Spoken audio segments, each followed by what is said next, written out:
Hi there, Mr. Sutton bringing you this lesson on derivatives of inverses. As the title suggests, we're going to be finding values of derivatives of inverse functions.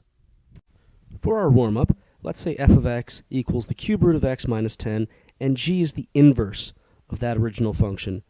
Given that f of 1 equals negative 9, what is the value of g prime of negative 9? So pause the video and see if you can wrestle with this one. Now, looking back on your past knowledge of inverses, we know that when we're finding an inverse, if it exists, we have to usually swap the x and the y values. So let's do that. We can say that x equals the cube root of y minus 10. And then we're calling the inverse g of x. So let's say g of x equals, and now we'll write our inverse.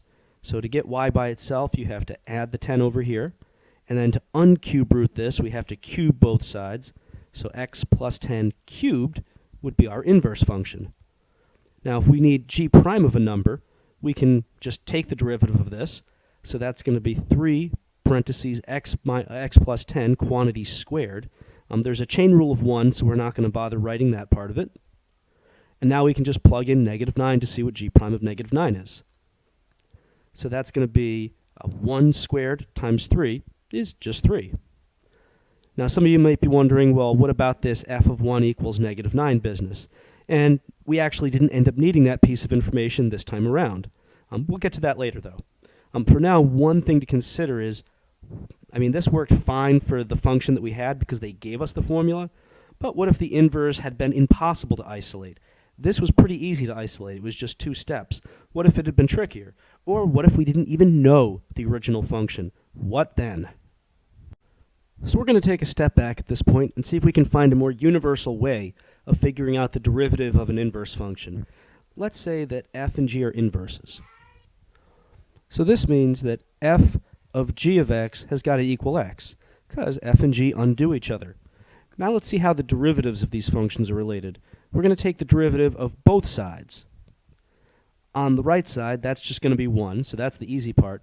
On the left side, we have a composition of functions, so we need to use our chain rule. This is going to come out, based on the chain rule, to f prime of g of x times a tail of g prime of x. So that, again, just normal chain rule. Now if we want to figure out the derivative of an inverse, we're basically just trying to isolate g prime. So we're going to just divide by f prime of g of x, and we get 1 over f prime of g of x. So this is a quick and snappy formula you can use whenever you want the derivative of an inverse function. Now that we've seen the inverse derivative formula, let's see it in action. Let's say that f of x is the cube root of x minus 10, and g is the inverse of that. Given that f of 1 is negative 9, we want the value of g prime of negative 9. Okay, well, let's start, since we're taking the derivative of an inverse, let's start with that inverse derivative formula. G prime of x equals 1 over f prime of g of x, always a good starting point. And you can use the chain rule to rederive this if you ever forget it. So now we're doing g prime of negative 9, so that's really 1 over f prime of g of negative 9.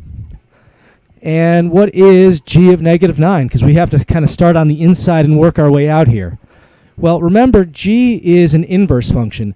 G takes an output from the f function and gives you back the input. So if you're plugging negative 9 into g, you're basically asking, what did I have to plug into f to get negative 9? And if we look up here, if you get negative 9 as a result, you must have plugged 1 into the f function. So this down here we can rewrite as just f prime of 1. And what is f prime of 1? Well, what is f prime of anything? The f function is essentially x to the 1/3 minus 10. The derivative of that is going to be 1/3 x to the negative 2/3. So if I plug 1 into that, I've got 1 over 1/3 1 to the negative 2/3.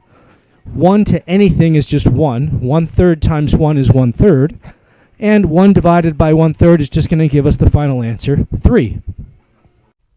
For this next example, f is some differentiable function, and we have some values of f at various x values, and also for f prime.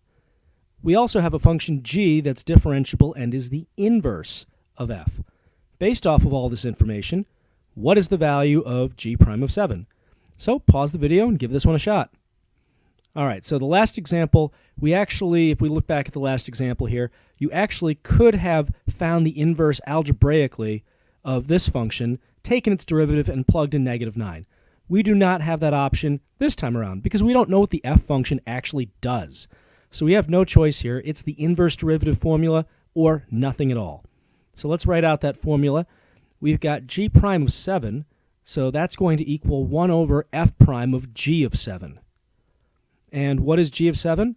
Well, that is the input to the f function when I get an output of 7. Remember, this is an inverse function here. So looking at my information, it looks like I get an output from f of 7 when the input is 11. So that means g of 7 must be this input of 11. And then 1 over f prime of 11, well, they actually told us what f prime of 11 was. It's -8. So that's going to be -1/8. We'll do one more example here, this one in table form. Pause the video and give it a whirl. All right, so we're trying to find the derivative of f inverse of -1. Let's go to our formula for that. So that's going to equal 1 over f prime of f inverse of -1. So f inverse is really just the same thing as the g we used on that last example. So what is f inverse of -1? Well, that's the input when I get -1 as the output to the f function. So looking at my f output column here, I see I have a -1 that goes with an input of -3. So f inverse of -1 is -3. Now I need f prime of -3. That's also in the -3 row. That comes out to 7. So then we end up with 1 over 7. So that's it for inverses. Till next time, this is Mr. Sutton signing off.